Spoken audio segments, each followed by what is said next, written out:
কয়েকদিন আগে দুব্বা ফুলের গাছ লাগানো হয়েছিল। গাছটা মাশাআল্লাহ অনেক সুন্দর হয়েছে। আর কয়েকদিন আগেই ভিডিও করব ভাবছিলাম। আর যখন লাগানো হয়েছিল সবাইকে বলছিলাম যখন এটা বড় হবে তখন আমি শেয়ার করব। এই যে দেখছো, এই যেখান দিয়ে এগুলা ঝুলে পড়ছে না, তুমি সেগুলা নিয়ে নিয়ে লাগাই দেবে। তুমি এই যে ইয়া করবা যে, অরিশা আপু তো ঘুম যায়। অরিশা আপু হচ্ছে দুনিয়ার সবচেয়ে সুখী মানুষ। সারাক্ষণ ঘুম যায় আর ঘুম যায়, তাছাড়া এখন তো ভালো লাগে না। আরেকটা বিষয় হচ্ছে ছাদের উপর আসতেও কিন্তু ভয় লাগে, মনে হচ্ছে কখন কে আবার কি করে ফেলবে।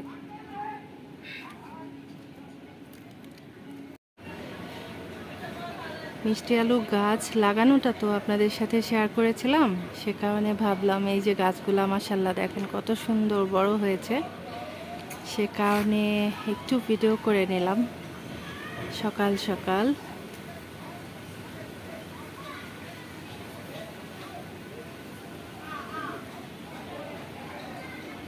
সারাক্ষণ হেলিকপ্টার দেখা যাচ্ছে, তুমি বলো হেলিকপ্টার আর আসবে না।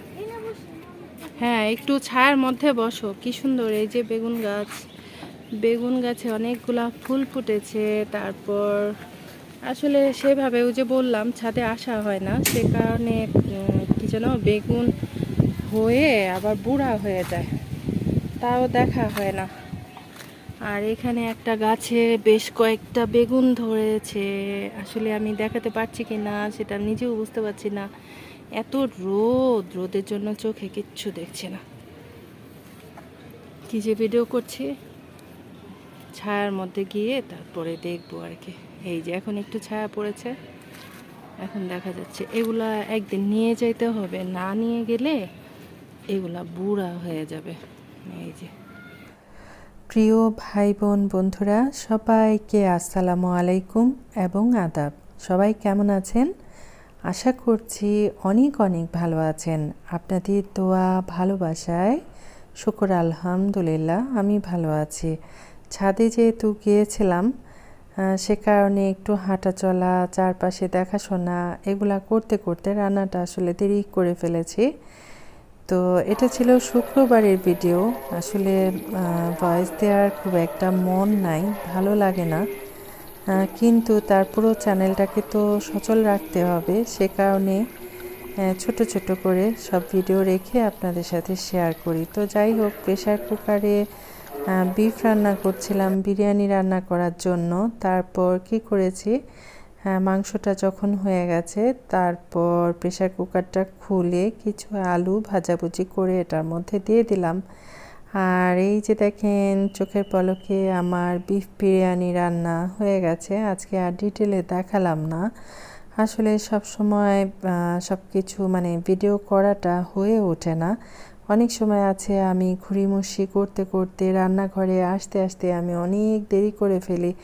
আসলে সকালবেলা ঘুম থেকে উঠে যখন নাস্তা পানি বানানো হয়, খাওয়া দাওয়া হয়, তখন মনে হয় অনেক বড় একটা ঝামেলা গেছে। কিছুক্ষণ একটু ফ্যানের নিচে বসে রেস্ট করি, তারপর দুপুরে রান্না করব নে। ওই যে বললাম ঘুরিমুষি, এগুলা করতে করতে আসলে আমি লেট করে ফেলি। তো যাই হোক, বিরিয়ানিটা রান্না হয়ে গেছে। এটা একটু উল্টে পুল্টে নাড়াচাড়া দিয়ে আমি এখন একটু মানে দমে বসায় রাখবো। রান্নাটা কিন্তু হয়ে গেছে। তো যাই হোক, তারপর বাকি কাজকর্ম শেষ করে মানে গোসল নামাজ এগুলা শেষ করে চলে আসলাম বিরিয়ানি বাড়ার জন্য। আর আরেকটা মজার বিষয় হয়েছে, আমার পাশের ফ্ল্যাটের ভাবি সে আবার চিকেন বিরিয়ানি নিয়ে আসছে আর আমি বিফ বিরিয়ানি রান্না করেছি। ভাবি তো কিছু রান্না করলে আমাকে না দিয়ে খায় না, আর আমি রান্না করলেও দিয়ে খাওয়ার চেষ্টা করি। আসলে অন্যের বিষয়টা বলতে ভালো লাগে, নিজের ব্যাপারে কিছু বলাটা আসলে সেভাবে ভালো লাগে না। যাই হোক, আজকে কি হয়েছে, বিরিয়ানি রান্না করার মশলা রেডিমেড যে আমরা রাঁধুনির মশলাটা ব্যবহার করি সেটা ছিল না, ঘরে থাকা মশলা দিয়ে আমি আজকে বিরিয়ানি করেছি। যেমন আদা রসুন বাটা, পেঁয়াজ, কাঁচামরিচ, জিরার গুঁড়া, ধনিয়ার গুঁড়া, তারপর হচ্ছে একটু টক দই, একটু সয়া সস, একটু ভিনেগার, লবণ, মানে সব উপকরণ একসঙ্গে দিয়ে আমি খুব মজা করে বিফটা রান্না করেছিলাম। তারপর বিরিয়ানিটা খেতে ভালোই হয়েছে। তো ভাবির মেয়ে আমাকে বলছে, আন্টি তোমার বিরিয়ানি অনেক বেশি মজা হয়েছে। আরেকটা কথা হচ্ছে, বিরিয়ানি রান্না করলে অবশ্যই কিশমিশ ব্যবহার করবেন। কিশমিশটা দেওয়ার কারণে বিরিয়ানির টেস্টটা কিন্তু অনেক বেশি ভালো আসে। তো যাই হোক, দুপুরের খাওয়া দাওয়া তো শেষ, এখন হচ্ছে বিকেলের পালা। তো বিকেলবেলা কি করব, যদিও অনেকটা গরম ছিল, তারপরও একটু ভাজাভুজি খেতে ইচ্ছা করছিল। তো গাছ থেকে গিয়ে একটা বেগুন পেড়ে নিয়ে আসলাম, আর হচ্ছে আলুর চপ বানায় রেখেছি ঝাল ঝাল করে। তারপর ছোট্ট করে একটা পুডিং রেডি করেছি, এটা বসাবো আর কি। এই হচ্ছে আমাদের আজকের বিকেলের নাস্তা।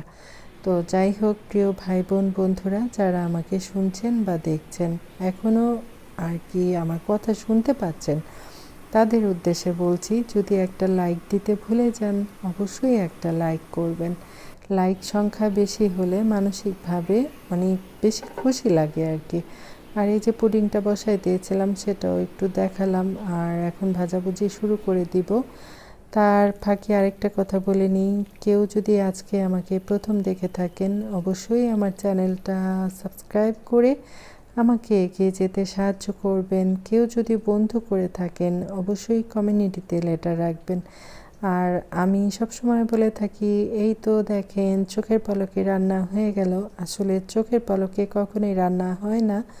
রান্নাঘরে কি পরিমাণ গরম, এটা আসলে আমরা যারা নিয়মিত রান্নাঘরে কাজ করি, রান্না বান্না করি, আমরা খুব ভালো করে জানি। যাই হোক, ভাজাভুজি হয়ে গেছে। তারপর কি করছি, পুডিংটাও হয়ে গেছিল। তারপরে এটা ফ্রিজে রেখে দিয়েছিলাম, এখন ঠান্ডা হয়ে গেছে। এখন রাত 12টা বাজে। আমরা মা মেয়ে চলে আসলাম কি বলে পুডিং খাওয়ার জন্য। আর বিকেলবেলা এটা খাওয়া হয়নি, কারণ আমার মেয়ে বলছে বেগুনি আর আলুর চপ খেয়ে মন ভরে গেছে, পুডিংটা রেখে দাও, বিকেলবেলা খাওয়া যাবে, মানে পরে খাওয়া যাবে আর কি। তো যাই হোক, কী রেখে কী বলছি নিজেও জানি না।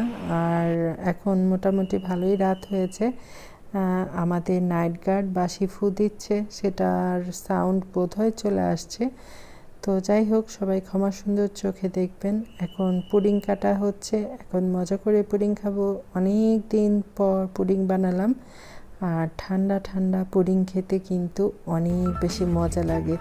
সবাই খুব বেশি বেশি ভালো থাকবেন, সুস্থ থাকবেন। আমার দেশের মানুষের জন্য সবাই দোয়া করবেন, আল্লাহ যেন আমাদের সবাইকে হেফাজতে রাখেন। আল্লাহ হাফেজ, আসসালামু আলাইকুম।